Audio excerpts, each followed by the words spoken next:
کیا گیا ہے، تبت یدا ابی لہب، ٹوٹ گئے ہاتھ۔ ہاتھ ٹوٹنا کیا مطلب ہوتا ہے؟ ہاتھ در واقع انسان کی قوت اور طاقت کا ذریعہ ہوتے ہیں نا، انسان کی قدرت کا، انسان کی طاقت کا استعارہ ہے۔ انسان جو کام کرتا ہے ہاتھوں کی مدد سے کرتا ہے، لہٰذا ید جو ہے وہ قدرت کا اور طاقت کا استعارہ ہے، ہر جگہ لفظی معنی میں نہیں ہوتا۔ یہیں سے آپ سمجھ لیجئے کہ جب اللہ نے قرآن میں کہا ید اللہ فوق ایدیہم، تو اس سے کیا مراد ہے؟ یعنی اللہ کی قدرت سب پر غالب ہے، وہ کوئی جسمانی ہاتھ کی بات نہیں ہو رہی۔ تو یہاں پر بھی جسمانی طور پر بات ان ہاتھوں کی نہیں ہو رہی، بلکہ اس پورے جو شخصیت تھی ابو لہب کی، اس کی بات ہو رہی ہے کہ وہ برباد ہو جائے گا۔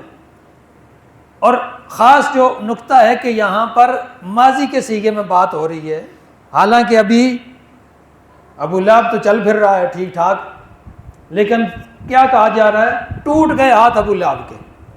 تو جو اساتذہ مفسرین ہیں وہ کہتے ہیں کہ قرآن مجید میں جب بھی کسی بات کا 100% یقینی ہونا بیان کرنا چاہا قرآن نے، تو اس کو ماضی کے صیغے میں بیان کیا۔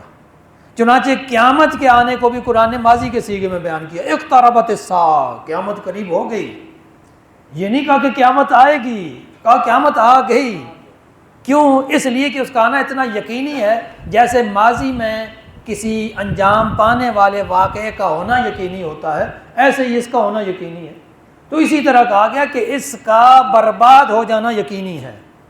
تبت یدا ابی لہب متب، اس میں اتنا یقینی ہے کہ پروردگار عالم نے اس کو کیا کیا؟ ماضی کے صیغے سے بیان کیا اور کہا ما اغنی عنہ مالہ وما کسب، جو اس کا مال و دولت ہے وہ اس کو بچا نہیں پائے گا۔